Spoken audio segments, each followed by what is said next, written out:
غضب نازل ہو کر لاتا ہے۔ یاد رکھو تمہارا راستہ مغضوب علیہم کا راستہ ہے، اب مغضوب علیہم صراط مستقیم سے ہٹے ہوئے۔ تم تو بڑی سورہ فاتحہ پڑھتے ہو، روز امام کے پیچھے بھی نہیں چوکتے ہو، اللہ سے مانگتے ہو نہیں اہدنا الصراط المستقیم، اے اللہ سیدھا راستہ دکھائیے۔ تو کبھی سوچا بھی کہ یہ سیدھا راستہ کون ہے؟ اللہ کہتے غیر المغضوب علیہم، جن پر میرا غضب نازل ہوا ہے، وہ راستہ سیدھا۔ یہ غضب کس پر نازل ہوا ہے؟ گستاخوں پر، نبیوں کے ساتھ گستاخی کرنے والے یہود۔ گستاخوں کا راستہ مغضوب علیہم کا راستہ ہے۔ تم انبیاء کے گستاخ، صحابہ کے گستاخ، اللہ کے نبی کے صحابہ کو تم بدعتی کہتے ہو یہ بدعت عمری ہے، یہ بدعت عثمانی ہے۔ تو تم پر غضب نازل نہیں ہوگا تو کس پر غضب نازل ہوگا؟ یاد رکھو بدتمیزی غصہ دلاتی ہے۔ تم کو یقین نہ آئے، تم کسی اپنے بڑے کے ساتھ بدتمیزی کر دو، وہ غصے میں آ جائے گا، اور زیادہ تعریف کر دو، زیادہ محبت عقیدت کا اظہار کر دو تو غصے میں نہیں آئے گا، تم کو سمجھائے گا کہ بیٹا ایسی بات میرے بارے میں کیوں کہی، یہ تو میرے اندر نہیں ہے، اتنا کیوں بڑھا دیا۔ ذالین مبالغہ، قلو، عقیدت محبت میں حد سے آگے بڑھنے والے ذالین ہیں، ان پر قہر نازل نہیں ہوتا ہے اللہ کا۔ یہ توہین کا راستہ مغضوب علیہم کا راستہ ہے۔ عقیدت اور محبت میں قلو ہوتا ہے تو غضب اور غصہ نہیں بھڑکتا ہے، اس کو پیار سے محبت سے سمجھاتا ہے، اعتدال پر لاتا ہے۔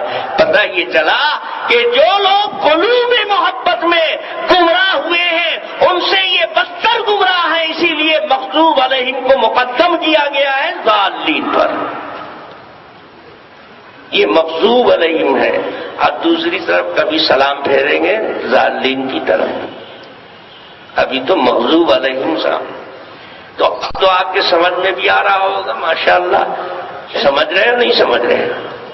اب دیکھو قرآن سمجھنے میں ان کو کیسے کیسے دھوکہ لگا، گڑبڑ لگا۔ اللہ تعالیٰ کہتے ہیں حافظوا علی الصلوات، نمازوں کی حفاظت کرو، پابندی کرو۔ الصلاۃ الوسطی، خاص کر عصر کی نماز، صلاۃ وسطی، کیونکہ یہ وقت بھیڑ بھڑکے کا، کام دھام کا، ہجوم کا، غفلت کا، دنیا داری کا وقت ہوتا ہے، اس میں نماز سے غفلت ہو سکتی ہے، اس کی خصوصی رعایت اور خصوصی توجہ کرنی ہے۔ اے اللہ نماز پڑھیں گے تو اس میں سورہ فاتحہ پڑھیں گے کہ نہیں؟ امام کے پیچھے ہیں، جماعت کی نماز پڑھ رہے ہیں تو سورہ فاتحہ پڑھیں گے کہ نہیں؟ سورہ فاتحہ بیٹھ کے پڑھی جاتی ہے نا؟ ارے ایک آدمی نماز پڑھ رہا ہے، اس نے کھڑے کھڑے بھول سے غلطی ہو گئی، اس سے درود پڑھ دیا، یا اس کو بہت عشق محبت کا ہیضہ تھا، اس نے سوچا کہ ابھی تو کھڑے ہیں تو قیامے میں نہ درود پڑھنا چاہیے، بس درود پڑھ دیا کھڑے ہو کر کے، الحمد پڑھ دیا بیٹھ کر کے۔ اب ان غیر مقلدوں سے پوچھو کہ اس کی نماز کا کیا ہوگا، حدیث میں سے جواب نکال کے دکھاؤ۔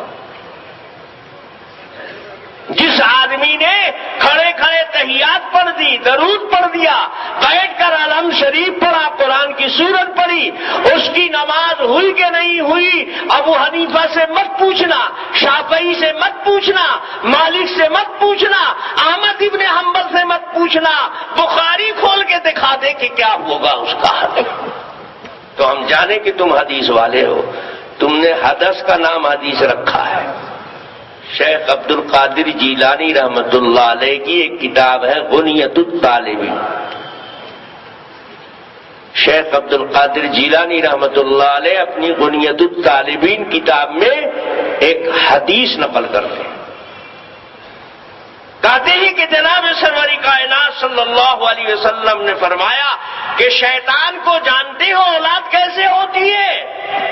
میاں بیوی کی طرح ہم بستری نہیں کرتا ہے شیطان.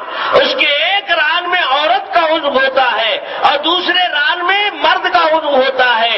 ایک بار جب ہم بستری کرتا ہے 7 لڑکے پیدا ہوتے ہیں.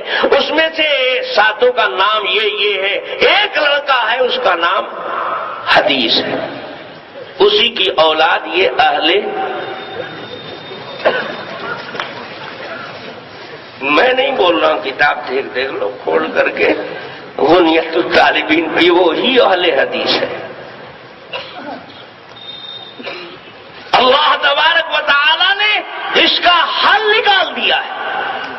سب سے پہلے کتاب اللہ کو ہم دیکھتے ہیں کہ اللہ کی کتاب ہمیں بتا دے کہ ہم جماعت سے نماز پڑھ رہے ہیں، امام کے پیچھے ہیں، تو ہم سورہ فاتحہ پڑھیں کہ نہ پڑھیں.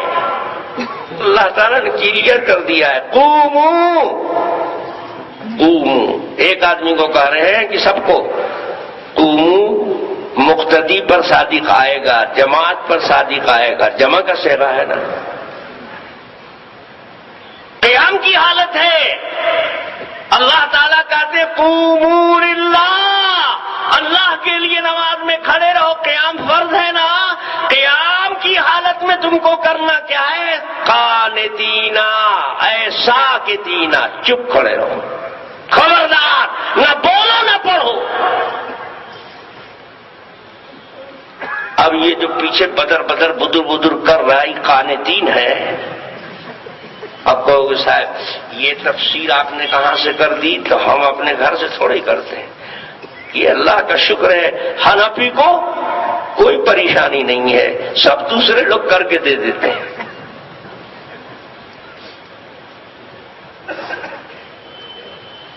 قانتینا کے معنی ساکتینا. تفسیر جلالین اٹھا کر دیکھ لو. علامہ جلال الدین سیوطی شافعی مسلک کے ہیں، حنفی نہیں ہے.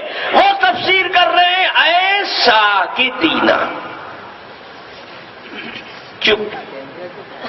جو پڑھ رہا ہے اس کو ساکت کہیں گے، جو بول رہا ہے اس کو ساکت کہیں گے. اور کہو گے صاحب مولانا جلال الدین سیوطی کو ہم نہیں مانتے.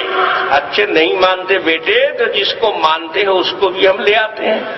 بخاری شریف کو تو مانتے ہو، بخاری شریف اٹھا کر دیکھو. جب یہ آیت نازل ہوئی حضرت زید ابن ارقم سے روایت ہے. زید ابن ارقم صحابی مدنی ہیں. وہ فرماتے ہیں کنا نتکلم فی الصلاۃ. پہلے ہم لوگ نماز میں بات چیت کر لیتے تھے. جماعت کھڑی ہوئی آتے تھے تو پہلے کہتے تھے السلام علیکم یا رسول اللہ، سلام کرتے تھے. حضور جواب دیتے تھے. بازو والے کے پاس کھڑے ہوتے پوچھ لیتے ارے بتاؤ کہہ رہے کون رکعت چل رہی ہے. تب نیت مان کر کے اپنا بات بھی کر لیتے تھے. اسی زمانے میں امام کے پیچھے سورہ فاتحہ بھی پڑھی جاتی تھی. جب بات چیت کرنا جائز تھا تو سورت اور قرآن پڑھنے میں کیا دقت تھی؟ ہم کو ضرورت نہیں ہے یہ کہنے کی کہ سورہ فاتحہ پڑھنے کی حدیث نہیں ہے، روایت نہیں ہے. ہے یقیناً ہے، ہم مانتے ہیں. لیکن یہ کس زمانے کی ہے؟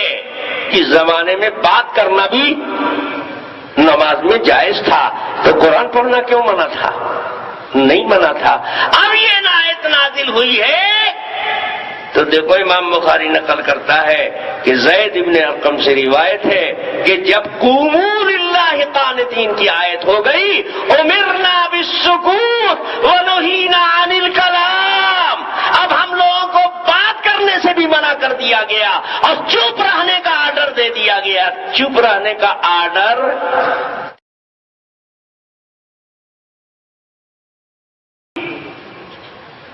منع. بخاری رٹتے پہلے شراب نہیں پیتے تھے لوگ. بخاری میں حدیث ہے ایک صحابی کے ہاں دعوت ہوئی، چند صحابہ گئے، خوب کھایا پیا، مست قلندر ہو گئے.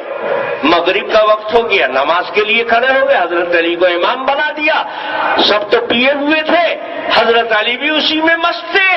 کھڑے ہوئے نماز پڑھانے لگے. پڑھ دیا قل یا ایھا الکافرون اعبدوا ما تعبدون. جس کی تم پوجا کرتے ہو اسی کی ہم بھی کرتے ہیں۔ جناب رسول اللہ صلی اللہ علیہ وسلم کے پاس آ کر لوگوں نے بتایا حضور ایسا ایسا ہو گیا، گڑبڑا ہے۔ اب اس حدیث کو بخاری کی دیکھ کر کوئی کہے کہ حضرت علی پیتے تھے تو ہم نہیں پیئیں گے، ہم بھی پیئیں گے۔ تو پیو بیٹا، بخاری میں ہے۔ ارے بخاری سمجھنے کے لیے عقل کھوپڑا یہ بھی تو سوچو کہ وہ منسوخ ہے۔ کس زمانے میں حضرت علی سے یہ واقعہ ہوا؟ جب شراب حرام نہیں ہوئی تھی۔ صرف حدیث کا صحیح ہونا اس پر عمل کرنے کے لیے کافی نہیں ہے۔ یہ حدیث بخاری کی ہے، عمل اس پر نہیں ہوگا، کیوں کہ منسوخ ہے۔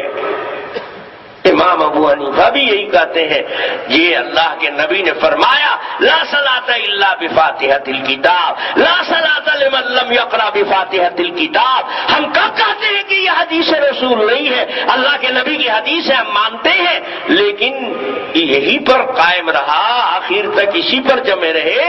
تبدیلی آئی، پہلے تو کلام بھی کرنا جائز تھا، قرآن پڑھنا جائز تھا، تو کیا بات تھی؟ جب کلام منع کیا گیا تو نہینا عن الکلام صرف بولا جاتا، لیکن امرنا بالسکوت بھی راوی کہہ رہا ہے کہ ہمیں صرف کلام سے نہیں روکا گیا بلکہ ہم کو حکم دیا گیا خاموش رہنے کا۔ تو اس لیے علامہ جلال الدین سیوطی کہتے ہیں متفق علیہ، بخاری مسلم کی روایت کی روشنی میں قانتینا کے معنی ہوں گے ساکتینا۔ حنفی ساکت رہتا ہے۔ آئیے پڑھتے رہتے ہیں۔ قرآن کے خلاف تم کر رہے ہو کہ ہم کر رہے ہیں؟ یہ کوئی ایسا مسئلہ نہیں ہے کہ اللہ تعالیٰ نے اشارے کنایے سے ایک ہی جگہ بتا دیا۔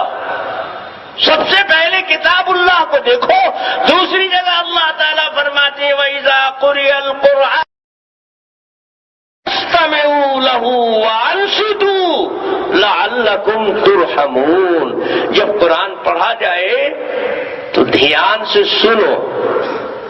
اچھا ہم کان سے سنتے ہیں، منہ سے تو نہیں سنتے ہیں، تو کان دھیان سے لگا دیا ادھارا، منہ سے چل رہا ہے، تو اللہ تعالیٰ کہتے ہیں ون سے تو چپ، منہ بھی مت چلاؤ، دھیان سے سنو اور خاموش رہو۔ دو آرڈر دیا اللہ نے۔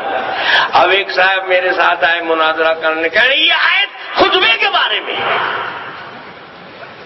نے کہا کہ بیٹے عقل سے پیدل ہو کر کے آئے ہو،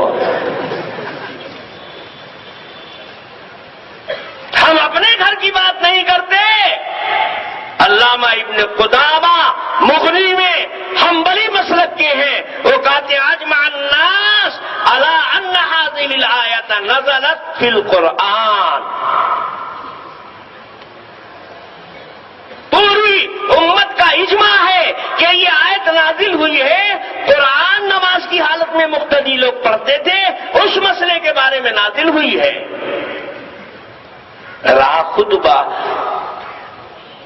خطبے میں بھی قرآن پڑھا جاتا ہے، وہ بھی اس میں آ جائے گا۔ قرآن پڑھا جائے، خاموش رہو، دھیان سے سنو، تو خطبہ اس میں داخل ہے، اس کے لیے نازل نہیں ہوئی ہے، نازل تو ہوئی ہے قرأت خلف الامام کے لیے۔ تو ہم نہیں مانتے، ہم کہا تم کو ماننا پڑے گا بیٹے۔ نہیں کیسے مانو گے؟ تمہارے باپ کو ماننا پڑے گا۔ ہم نے دکھایا کہ امت کا اجماع ہے، تم بھی دکھا دو کہ امت کا اجماع ہے۔ خود بھی تم بولتے ہو، خالی بکواس کرتے ہو۔ ہم کتاب دے رہے ہیں، حوالہ دے رہے ہیں۔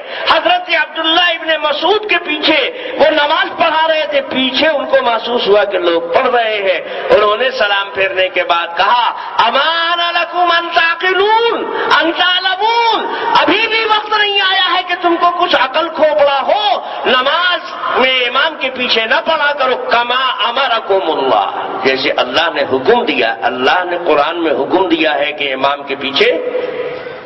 صحابی رسول بتا رہے ہیں نماز کے بارے میں نازل ہوئی، ہم نہیں مانتے صحابی کو، تو کسی کو مت مانو، چلے جاؤ پاگل خانے میں بیٹھے، لیکن وہاں بھی تمہارا داخلہ مشکل ہے۔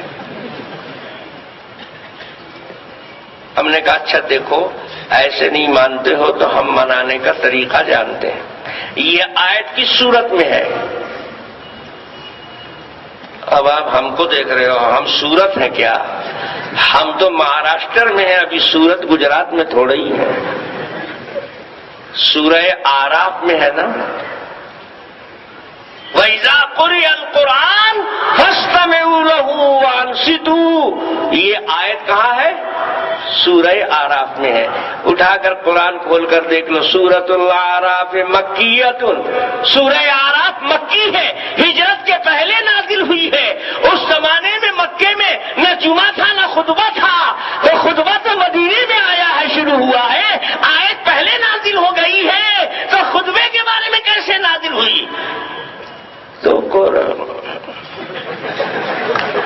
پڑھ لکھ کر کے آیا کرو. دو کتاب دو ورق پڑھ کے بخرات مت ہو جاؤ، علم کا حیضہ نہ ہو جائے. طاہر حسین کے سامنے آنے کے لیے ذرا کچھ ہمت چاہیے. جب یہ آیت مکے میں نازل ہوئی ہے، جمعہ مدینے سے فرض ہوا ہے، خطبہ مدینے میں اسٹارٹ ہوا ہے، تو جب آیت نازل ہوئی تو خطبہ تھا کہاں کہ اس کے بارے میں نازل ہوگی آیت؟ اب بھی سمجھ میں نہیں آیا؟ ارے قرآن شریف کھول کے دیکھ لو نا، سورہ جمعہ مدنی ہے اور سورہ آراف مکی ہے. جمعہ مدینے سے اسٹارٹ ہوا، اب مکے ہی میں خطبے کے بارے میں قانون بن گیا. بچہ پیدا نہیں ہوا، نام لکھا گیا.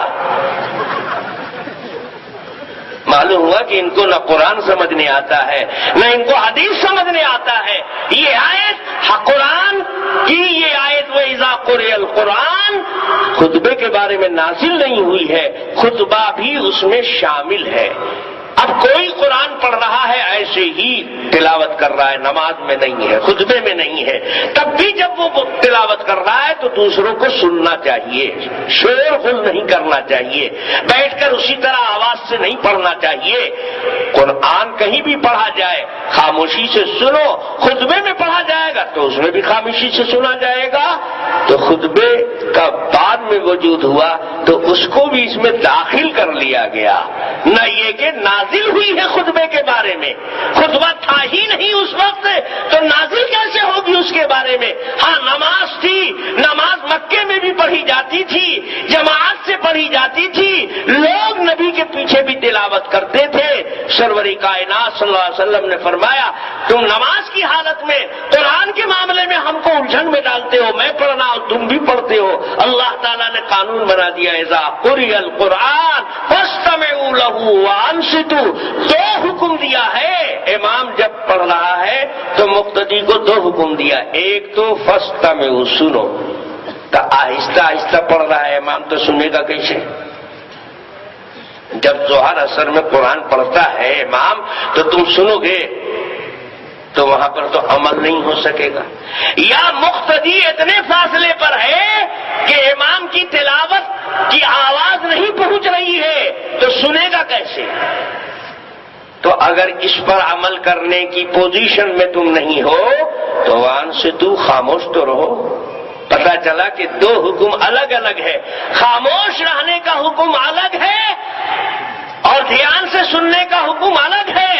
اور جب دونوں حکم الگ ہے تو جہری نماز میں بھی یہ چلے گا اور سری نماز میں بھی چلے گا. جہری نماز میں سننا ہے اور سری نماز میں اگر سننا نہیں ہے تو چپ. تو پتہ یہ چلا کہ یہ آیت ناطق ہے. سری دونوں کے لیے احکام القرآن امام ابو بکر جساس حنفی نے لکھا. وہ اپنی احکام القرآن میں لکھتے ہیں کہ یہ آیت ناطق ہے اس بارے میں کہ سورہ فاتحہ کا پڑھنا امام کے پیچھے چاہے جہری نماز ہو یا سری نماز ہو منسوخ ہو چکا ہے. مقتدی کو خاموش رہنے کا حکم دیا گیا ہے اور سننے کا. اگر دونوں پر عمل کرتا ہے تو دونوں پر عمل کرے. دونوں پر عمل کرنے کی پوزیشن میں نہیں ہے تو چپ رہنے سے کون سی رکاوٹ ہے اس کو؟ انصتو پر تو عمل کرے گا. اور سنو اللہ تعالیٰ فرماتے ہیں لا تحرک به لسانک لتعجل به ان علینا جمعه وقرآنه فاذا قرأناه فاتبع قرآن، وہی نازل ہوتی تھی، جبرائیل امین آ کر قرآن پڑھتے تھے، ابھی وہ پوری آیت نہیں پڑھے ہیں، ختم نہیں کر پائے، حضور بھی ساتھ ساتھ پڑھنے لگتے تھے کہ کہیں بھول نہ جائے، چھوٹ نہ جائے۔ اللہ تعالیٰ نے منع کیا، جبرائیل جب تلاوت کر رہے ہیں آپ خاموش رہیے، وہ مکمل کر لیں، اب آپ اس کو دہرائیے۔ وَإِذَا قَرَأْنَاهُ فَاتَّبِعْ قُرْآنَ، دیکھ لو بخاری شریف اٹھا کر کے عبداللہ ابن عباس تفسیر فرماتے ہیں، اذا قرأناه فاتبع استمع، جب میرے جبرائیل پڑھ رہے ہیں قرآن میری طرف سے آپ خاموش رہیے۔ جب نبی کو اللہ نے پابند بنایا ہے کہ قرآن پڑھا جائے تو خاموش سنیں آپ، تو ہم آپ کون ہیں؟ ہم لوگوں کو خاموش نہیں سننا ہے۔ یہ تو کافروں کا طریقہ تھا کہ جب قرآن پڑھا جاتا تھا تو وہ بھی ہلہ ہنگامہ کرتے تھے۔ وقال الذین کفروا لا تسمعوا لهذا القرآن والغوا فیہ لعلکم تغلبون، کافروں کا طریقہ تھا کہ یہ پڑھ رہے تو اتنا شور کرو کہ ان کے پڑھنے کی آواز ہمارے شور ہنگامے میں گم ہو جائے۔ اللہ نے ان کو بھی حکم دیا کہ سنو، قرآن پڑھا جائے تو سننے کا حکم ہے۔ کتاب اللہ سے مسئلہ حل ہوا، اب دیکھو سنت رسول اللہ پر آؤ۔ امام کے پیچھے مقتدی کو نہیں پڑھنا ہے سورہ فاتحہ، حدیث یہی بتاتی ہے۔ اب کہاں کون کون کتاب کی حدیث تم کو ہم سنائیں؟ سب سے پہلے بخاری سے سنا دیتے ہیں۔ بخاری میں لکھا ہوا ہے کہ قرآن کی تلاوت کرنا والضالین تک یہ امام کی ذمہ داری ہے، یہ مقتدی کا کام نہیں ہے۔ مقتدی کا کام کیا ہے؟ جب امام ضالین کہے تو یہ آمین کہے۔ وَإِذَا قَالَ الْإِمَامُ وَلَلضَّالِّينَ فَقُولُوا آمین، امام وَلَلضَّالِّينَ کہے تو تم آمین کہو۔ وَإِذَا قَالَ الْقَارِئُ وَلَلضَّالِّينَ، دوسری روایت کے الفاظ، جب قرآن پڑھنے والا وَلَلضَّالِّينَ، قاری واحد کا صیغہ ہے کہ جمع، اگر سب لوگ قرآن پڑھتے تو اذا قال القاری نہیں کہا جاتا، قاری ایک ہے اور باقی قاری نہیں ہے۔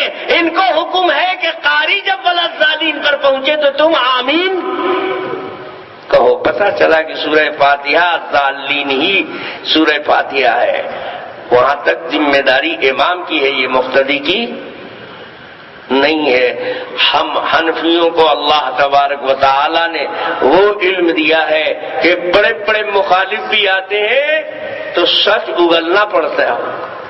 بخاری صاحب بھی آئے تو ان کو بھی بتانا پڑا کہ بلا سورہ فاتحہ کی نماز ہو جائے گی۔ ایک دو حدیث نہیں، بخاری میں بہت سی حدیث نقل کر دیا انہوں نے۔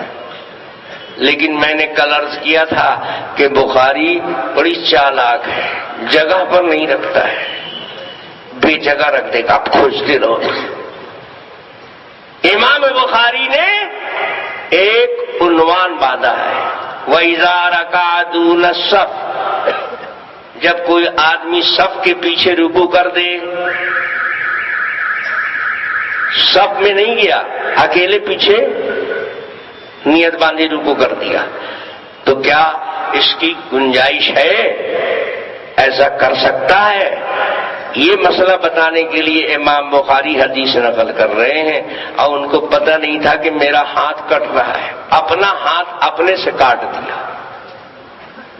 کہتے ہیں کہ ایک دن جناب رسول اللہ صلی اللہ علیہ وسلم نماز پڑھا رہے تھے مسجد نبوی میں، جماعت کھڑی ہوئی تھی، صفیں لگی ہوئی تھیں، اتنے میں ایک صحابی حضرت ابو بکرہ ان کا نام تھا، حضرت ابو بکر نہیں، حضرت ابو بکرہ رضی اللہ تعالیٰ عنہ، وہ مسجد میں آئے۔ مسجد میں آئے، دیکھا جماعت کھڑی ہوئی ہے، ان کے مسجد میں پاؤں رکھتے ہی رسول اللہ صلی اللہ علیہ وسلم رکوع میں چلے گئے، تو سارے لوگ رکوع میں چلے۔ اب انہوں نے دیکھا کہ اگر ہم دیر کریں گے تو رکوع سے حضور اور صحابہ سر اٹھا لیں گے، اور جب رکوع چھوٹ جائے گی تو رکعت چھوٹ جائے گی۔ ہم اگر سب تک جاتے ہیں تو جانے میں ٹائم لگے گا، اتنے ٹائم میں تو رکوع سے سر اٹھا لیں گے، تو سب تک نہیں پہنچے، مسجد میں قدم رکھتے ہی یہیں تکبیر تحریمہ بولی، اللہ اکبر، ہاتھ باندھا، رکوع میں چلے گئے، اور رکوع میں جا کر کے صف میں جانے میں کوئی دیر نہیں تھی، 2 قدم بڑھایا آگے اور رکوع میں کھسک کے چلے گئے صف میں۔ اب یہ صف میں آئے تو پہلے سے جو ان کے بازو والا آدمی تھا اس نے دیکھا نا کہ یہ پیچھے سے چل کے آئے ہیں صف میں۔ اب حضرت ابو بکرہ شامل ہوئے رکوع میں،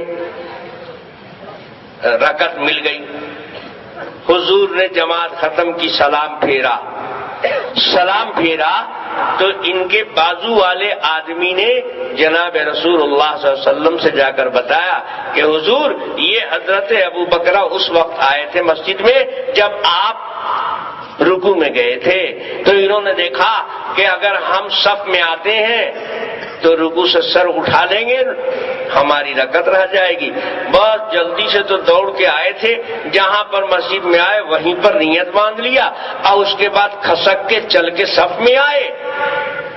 تو اللہ کے نبی نے حضرت ابو بکرہ سے یہ نہیں کہا کہ جاؤ تمہاری رکعت نہیں ملی 1 رکعت پڑھو، یا یہ نہیں کہا کہ رکوع میں تم میرے ساتھ شریک ہوئے تھے تو سورہ فاتحہ کب پڑھی؟ رکوع میں قرآن پڑھنا جائز نہیں ہے، رکوع سجدے میں قرآن منع ہے، اور رکوع مسلم بھی بڑی چالاک ہے، غیر مسلم تھوڑے ہیں، مسلم بھی بڑی ہو۔ امام مسلم نے مسئلہ بتایا ایک دم کلیئر، کہاں؟ باب القراءت میں نہیں، جا کے بتایا باب التشہد میں۔ باب التشہد میں حضرت ابو موسیٰ اشعری رضی اللہ تعالی عنہ سے روایت نقل کی ہے امام مسلم میں کہ جناب رسول اللہ صلی اللہ علیہ وسلم نے ایک دن تقریر فرمائی اور آپ نے امام مقتدی کے تعلق کو واضح کیا۔ حضور نے فرمایا کہ جب امام تکبیر بولے تم بھی تکبیر بولو، جب امام رکوع میں جائے تب تم رکوع میں جاؤ، جب امام سجدہ کرے تب تم سجدہ کرو، وَإِذَا قَرَأَ فَانصِتُوا، اور جب امام قرآن پڑھے تو تم چپ رہو۔ اللہ کے نبی نے اعلان کر دیا کہ امام اور مقتدی کی ذمہ داری کیا کیا ہے؟ اذا قرأ فانصتوا واذا قال غیر المغضوب علیہم ولا الضالین قولوا آمین۔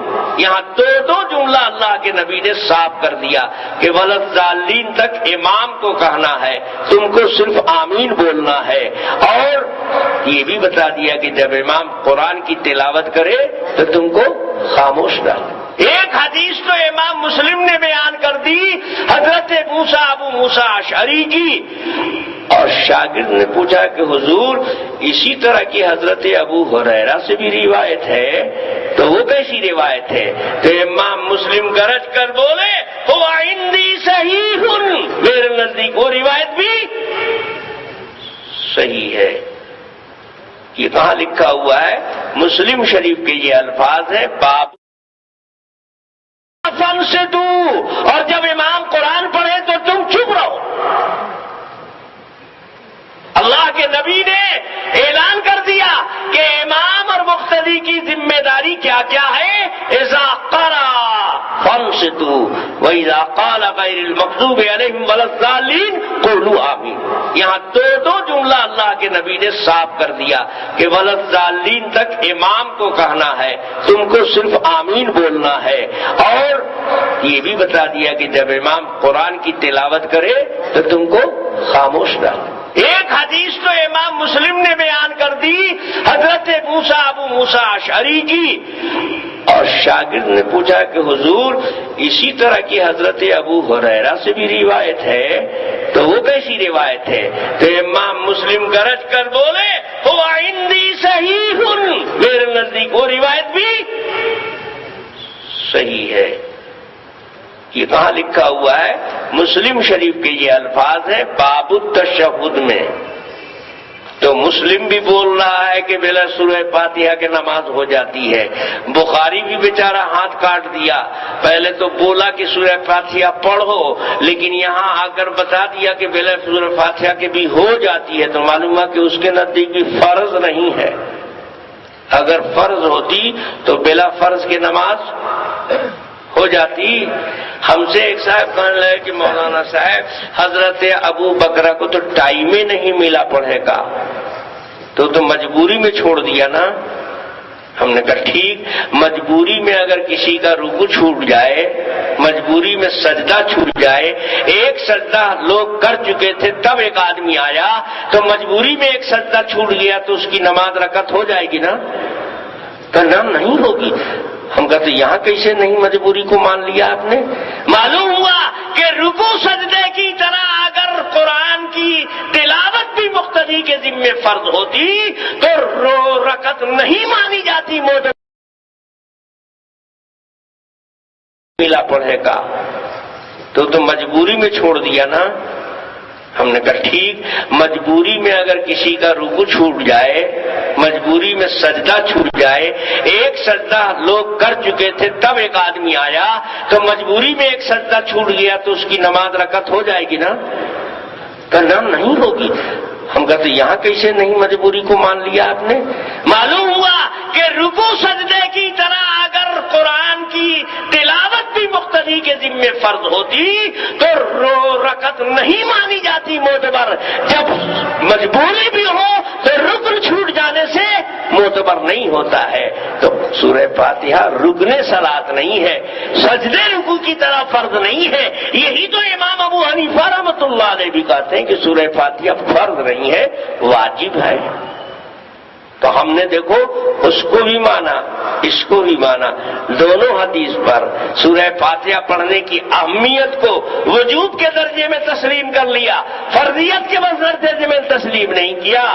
اور پھر یہ کہ مقتدی پڑھتا نہیں ہے، یہ تو تم جھوٹ بولتے ہو، حنفی مقتدی بھی پڑھتا ہے۔ پڑھنے کا دو طریقہ ہے، ایک طریقہ ہے کہ سب لوگ پڑھیں، اور ایک طریقہ ہے کہ سب لوگ نہیں پڑھیں، سب کی طرف سے ایک پڑھ دیں۔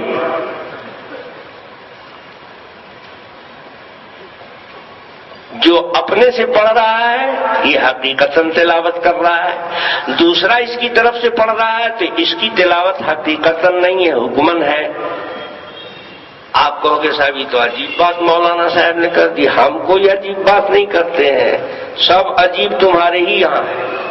یہ غیر مقلد لوگ جو 8 رکعت تراویح کی نماز پڑھتے ہیں، ان کی مسجدوں میں حافظ قرآن سناتا ہے 8 رکعت میں، سناتا ہے کہ نہیں سناتا ہے؟ تو پورا قرآن حافظ پڑھتا ہے کہ سب مقتدی بھی پڑھتے ہیں؟ سب مقتدی پورا قرآن تو نہیں پڑھتے، صرف حافظ پڑھتا ہے۔ تو ختم کے روز کہتے ہیں چلیے آج ہم لوگ کا ختم ہے، تمہارا تو پہلے ہی دن سے ختم ہے بیٹا، آج کیسے کہہ رہے ہیں کہ حافظ پڑھا تو اس کے ختم کرنے سے میرا بھی ختم ہوا۔ پتہ چلا کہ امام پڑھ رہا ہے تو مقتدی کی بھی ہو رہی ہے۔ پورا قرآن حافظ قرآن نے پڑھا، 114 سورت ہے قرآن پاک میں، 113 امام پڑھتا ہے تو مقتدی کی ہو جاتی ہے، تو 14ویں نے کیا قصور کیا ہے کہ یہ پڑھے گا امام تو مقتدی کی طرف سے نہیں ہوگی؟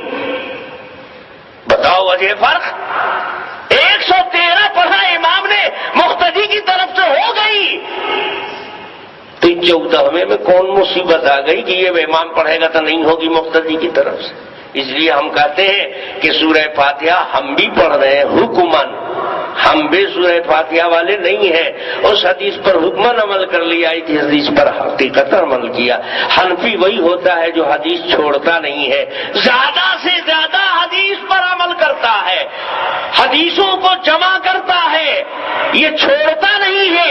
اہل حدیث وہ ہوتا ہے زیادہ حدیث کو چھوڑ دیتا ہے، 10 میں 9 کو چھوڑ دیا، ایک کو پکڑ لیا، حلہ کر دیا۔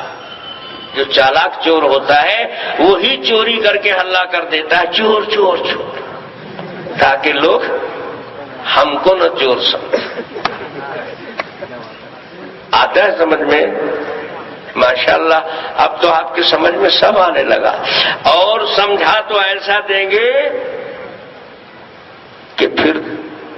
کسی کے نکالے نہیں نکلے گا. یہ لوگ جو کہتے ہیں کہ سورہ فاتحہ کے بغیر نماز نہیں ہوتی ہے، یہ سب پڑھے لکھے نہیں لوگ ہیں، انٹرنیشنل بدماش ہیں، انٹرنیشنل بدماش ہیں. ان کے نزدیک نبی کی نماز بھی صحیح نہیں ہے. یہ صرف صحابی پر ہاتھ صاف نہیں کرتے ہیں. میں نے آپ کو بتایا تھا کہ یہ فاروق اعظم عثمان غنی ہی پر نہیں، یہ تو اللہ کے نبی پر ہاتھ صاف کیے ہوئے ہیں. یہ کہتے ہیں بلا سورہ فاتحہ کے نماز نہیں ہوتی. ہم کہتے ہیں بیٹے نبی نے سورہ فاتحہ نہیں پڑھی ہے، بتاؤ ان کی نماز ہوئی کہ نہیں ہوئی؟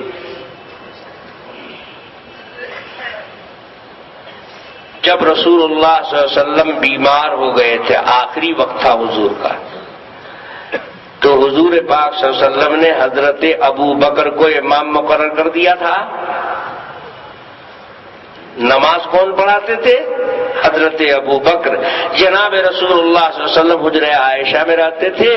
اتنی صلاحیت نہیں تھی کہ آپ آ کر نماز کریں. جب آپ اتنے کمزور بیمار ہو گئے تو آپ نے فرمایا مرو ابا بکر فلیصلی بالناس، ابو بکر سے کہو لوگوں کو نماز پڑھا دو. حضرت عائشہ نے کہا بھی کہ یا رسول اللہ ابو بکر بڑے کمزور دل کے آدمی ہیں، آپ کے مصلی پر جائیں گے ان کو رلائی آ جائے گی کہ نبی کی جگہ پر آج ہمیں کھڑا ہونا پڑ رہا ہے، عمر سے کہہ دیجئے. اللہ کے نبی نے کہا کہ نہیں، ابو بکر سے کہو نماز پڑھو. تو اسی درمیان ایک دن جماعت کھڑی کر چکے تھے حضرت ابو بکر، نماز ہو رہی تھی. حضور نے حجرے کا پردہ ہٹایا، دیکھا کہ جماعت ہو رہی ہے.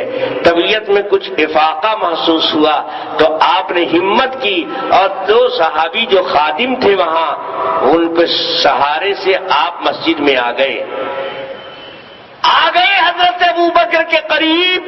تو حضرت ابو بکر کو احساس ہوا کہ جناب رسول اللہ صلی اللہ علیہ وسلم آ گئے، ہم پیچھے ہٹ کے اب سب میں چلے جائیں. حضور نے اشارے سے حضرت ابو بکر کو بتایا کہ تم اپنی جگہ رہو، اور حضرت ابو بکر کے بائیں جانب آ کر جناب رسول اللہ صلی اللہ علیہ وسلم بیٹھ گئے. اب حضرت ابو بکر مکبر ہیں اور نماز کے امام جناب رسول اللہ صلی اللہ علیہ وسلم. جس وقت اللہ کے نبی آئے تھے حضرت ابو بکر قیام کی حالت میں تھے، نماز ابھی شروع ہوئی تھی.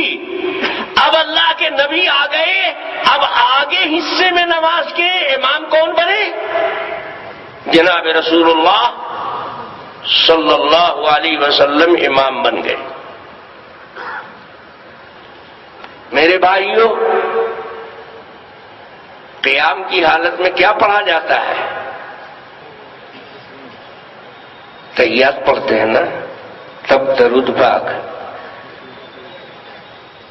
الحمد شریف پہلے پڑھتے ہیں. حضرت ابو بکر الحمد شریف پڑھ چکے تھے، اللہ کے نبی آ گئے.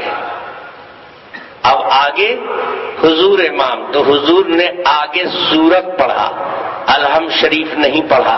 الحمد شریف تک تو ابو بکر پڑھ چکے تھے. اب آگے حضور امام، تو حضور نے آگے سورت پڑھا، الحمد شریف نہیں پڑھا. الحمد شریف تک تو ابو بکر پڑھ چکے تھے.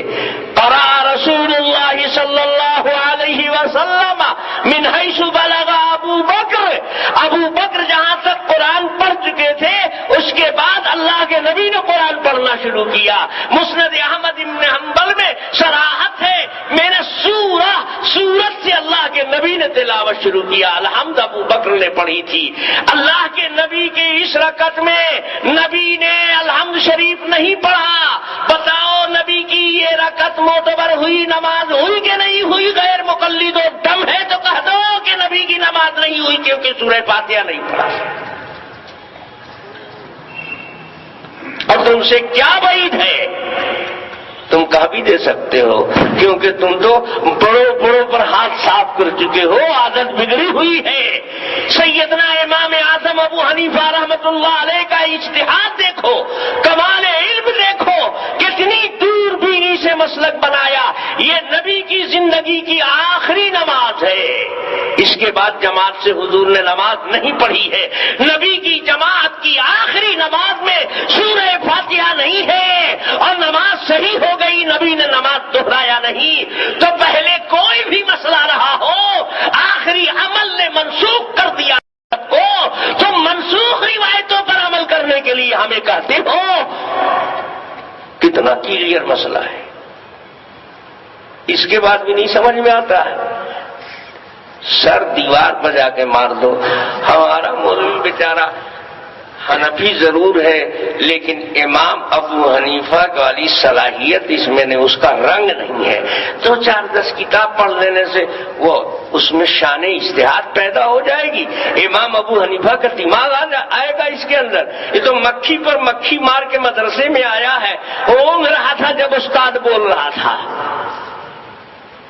سب سے زیادہ دلائل کی روشنی میں مضبوط مسلک حدیث و قرآن سے اقرب مسلک اگر ہے تو وہ علماء احناف کا ہے، اور بحمداللہ ہمارے پاس ضعیف روایتیں نہیں ہیں۔ تم جھوٹ بولتے ہو کہ ان کے مسلک کی بنیاد ضعیف روایت پر ہے، بتاؤ ہم نے کون سی ضعیف روایت پڑھی؟ بخاری کی پڑھی، مسلم کی پڑھی، ضعیف ہے وہ؟ یہ روایت پڑھی کہ جناب رسول اللہ صلی اللہ علیہ وسلم نے تلاوت وہاں سے شروع کی، قرآن وہاں سے پڑھنا شروع کیا جہاں تک حضرت ابو بکر پڑھ چکے تھے۔ حضرت ابو بکر سورہ فاتحہ پڑھ چکے تھے، آگے نبی نے سورت سے تلاوت شروع کی۔ اس رکعت میں نبی کی سورہ فاتحہ نہیں ہے، بغیر سورہ فاتحہ کی یہ رکعت ہے نبی کی۔ اگر یہ رکعت نامعتبر ہوئی تھی تو حضور کو ایک رکعت ملانا چاہیے تھا یا پوری نماز قضا کرنا چاہیے تھا۔ نبی نے نہ رکعت ملائی نہ نماز قضا کی، تو کلیئر کر دیا کہ بغیر سورہ فاتحہ کے نماز ہو جاتی ہے۔ اور اگر کہو کہ نہیں صاحب سورت سے حضور نے تلاوت نہیں کی، الحمد شریف میں سے کچھ حصہ پڑھ چکے تھے ابو بکر اور کچھ نبی نے پڑھا، تب بیٹے اور مسئلہ کلیئر ہو گیا۔ گویا حضرت ابو بکر نے بھی پوری سورہ فاتحہ نہیں پڑھی تھی اور نبی نے بھی سورہ فاتحہ نہیں پڑھی تھی، دونوں کی نماز ہو گئی۔ تو ابھی تو نبی ہی ادھر تھے، ابو بکر بھی ادھر آ جائیں گے، کوئی کروٹ تمہارے لیے بدلنے کی کوئی گنجائش نہیں ہے۔ اور یہ نبی کا آخری عمل ہے جماعت کی نماز کا۔ وَإِنَّمَا يُؤْخَذُ الْآخَرُ فَالْآخَرُ قال الحمیدی، امام بخاری کہتے ہیں میرے استاد حمیدی نے ہم کو قاعدہ بتایا ہے کہ نبی کے اعمال میں لیا جاتا ہے آخری آخری آخری، تو یہ آخری ہے تو اس کو لو، پہلے والے کو کیوں لے رہے ہو؟ لا صلاۃ الا بفاتح الکتاب، یہ پہلے کا ہے کہ آخری ہے؟ تو معلوم ہوا کہ ان سب روایتوں میں نسخ کا احتمال ہے، اگر نسخ ثابت بھی نہ ہو تو احتمال ترک کے لیے کافی ہے، متعین ہونا نسخ کا ضروری نہیں ہے۔ 10 گلاس میں شربت رکھا ہوا ہے، ایک میں زہر ملا ہوا ہے، یہ معلوم نہیں کہ کون والے میں زہر ہے، احتمال سب میں ہے، متعین تو ایک ہے، تو کیا اس احتمال کے بعد بھی تم کوئی ایک گلاس اٹھا کے پیو گے؟ نہیں پیو گے، کیوں؟ جان عزیز ہے، جان عزیز ہے بیٹے، تو احتمال کی حالت میں بھی زہر چھوڑ دیتے ہو، ایمان عزیز ہے تو نسخ کے احتمال کے حالت میں بھی تم کو چھوڑنا چاہیے کہ نہیں چھوڑنا چاہیے؟ پتا چلا کہ جس کو حق واضح کہتے ہیں، جو کلیئر حق ہے، وہ احناف کی طرف ہے۔ اب ان کے پاس کیا بچا؟ تو جب گھبرا جاتے ہیں اور چاروں طرف سے راستہ بند ہو جاتا ہے، کہتے ہم شافعی ہیں۔ ان بیچاروں کو پتہ نہیں ہے کہ شافعی تو میرا بھائی ہے، شافعی اگر امام کے پیچھے سورہ فاتحہ پڑھتا ہے ٹھیک کرتا ہے، اس کو پڑھنا چاہیے، اس کے پڑھنے سے ہم خوش ہوتے ہیں، اور غیر مقلد امام کے پیچھے سورہ فاتحہ پڑھتا ہے تو ہم کو تپاک چڑھ جاتا ہے۔ کیوں؟ بڑے بڑے مولوی لوگ کے سمجھ میں نہیں آتا ہے، چپڑ قناتی ہمارے مولوی کا تو وہ بھی تو ہے حدیث میں، ایسے بھی تو وہ بھی تو ایک امام کا مسلک ہے۔ عمل کی یکسانیت سے حکم یکساں نہیں لگتا ہے، شافعی پڑھ رہا ہے اپنے اجتہاد کی بنیاد پر نہیں پڑھ رہا ہے، اس نے امام شافعی کے اجتہاد پر بنیاد کیا ہے، اس کے پاس تقلید کی سرٹیفکیٹ ہے، یہ اپنے بقرات ہے، یہ بے سند ہے۔ نہیں سمجھ میں آتا ہے تم کو؟ دو آدمی گاڑی لے کے جا رہے ہیں، دونوں ڈرائیور دن گاڑی لے کے جا رہے ہیں، چوراہے پہ پہنچے، ٹریفک پولیس نے دونوں کو ہاتھ دے کے روکا، ڈرائیور سے کہا لائسنس لاؤ، ایک نے دھڑاک سے لائسنس نکالا دے دیا، دوسرے سے پوچھا تم لائسنس لاؤ، نکالنا جلدی کرنے کا۔ سنیے صاحب ذرا بات کو سنیے، لائسنس میں کا اسٹیئرنگ گھماتا ہے، وہی گاڑی چلاتا ہے، گاڑی ہم چلاتے ہیں کہ لائسنس چلاتا ہے؟ آپ کیا مانگ رہے ہیں لائسنس؟ حدیث قرآن میں ہے کیا لائسنس؟ آپ ہمارا اس سے مقابلہ کر لیجئے، اس سے زیادہ ہم شاندار گاڑی چلاتے ہیں۔ تو ٹریفک پولیس والے کا یہ بکرات معلوم ہوتا ہے، ہم مقابلہ کریں گے کہ ہم یہاں ضربہ یا ضربوں کی گردان گردانیں گے، بات نون ثقیلہ و خفیفہ، مارا جرمانہ الگ لے جا کے بند کر دیا۔ کیوں؟ اس کے پاس لائسنس نہیں ہے، یہ چلا رہا ہے تو ناجائز چلا رہا ہے، یہ چلا رہا ہے لائسنس والا تو جائز چلا رہا ہے، یہ سورہ فاتحہ پڑھتا ہے یا لائسنسی ہے، مانیتا پراپت ہے، یہ چلا رہا ہے سورہ فاتحہ بے لائسنسی ہے، اس کا ناجائز ہے چلانا، اس کو سزا دی جائے گی، اس پر جرمانہ لگایا جائے گا۔ عمل ایک طرح کا ہو تو حکم ایک طرح نہیں لگتا ہے۔ نہیں سمجھ میں آیا؟ آ گیا ماشاءاللہ، اب تو آپ بھی دن سناسن چلانے لگو، بیٹے ڈرائیوری لائسنس لے کے نکلنا۔ ایک مل گیا پولیس والا، کچھ ذرا سمجھدار مسلمان پولیس بھی تو رہا، اس نے کہا کہ تم کیا بولتا ہے، حدیث قرآن میں نہیں ہے لائسنس کرنا، کہیں لائسنس کا ذکر نہیں ہے۔ کہا ایک کمینے کہیں کہ قرآن میں ہے اطیعوا اللہ و اطیعوا الرسول و اولی الامر منکم، جو حکومت کے مقتدر لوگ ہیں، جو اولو الامر ہیں، ان کا آرڈر ماننا ہے کہ نہیں؟ حکومت نے قانون بنایا ہے بلا لائسنس ڈرائیوری چلانا نہیں ہے، یہ قرآن سے ثابت ہوا کہ نہیں؟ کہ لگا یہ تو سمجھ ہی میں نہیں آیا تھا، ہم تو خالی اللہ کو، اللہ کے رسول کو مانتے ہو گا، بےہودے اولی الامر کو نہیں مانتے ہو۔ معلوم ہوا کہ تمہارا مسئلہ قرآن کے خلاف ہے، صرف اللہ اور رسول کی اطاعت ہی نہیں فرض ہے، اولی الامر کی بھی اطاعت فرض ہے۔ یہ کہتے ہیں امام معصوم ہے، امام معصوم نہیں ہے تو ہم ان کی اطاعت نہیں کریں گے۔ تمہارا باپ معصوم ہے، تم اس کی اطاعت کرو گے کہ نہیں بیٹے بتاؤ؟ معلوم ہوا کہ یہ ناخلف لوگ ہیں، یہ باپ کے باغی ہیں، یہ باپ کی اطاعت فرما برداری نہیں کرتے۔ کیوں؟ کہتے ہیں کہ یہ معصوم ہے۔ یہ شیعوں سے لیا، ان کے نزدیک امام کے لیے شرط ہے معصوم ہونا، یہ شیعوں کا مسلک ہے، اور اہل سنت کے یہاں امام کا معصوم ہونا شرط نہیں ہے۔ سمجھ میں آیا؟ ماشاءاللہ اب تو سب سمجھ میں آ گیا، لیکن یہ صرف سورہ فاتحہ کا مسئلہ ابھی کلیئر ہوا۔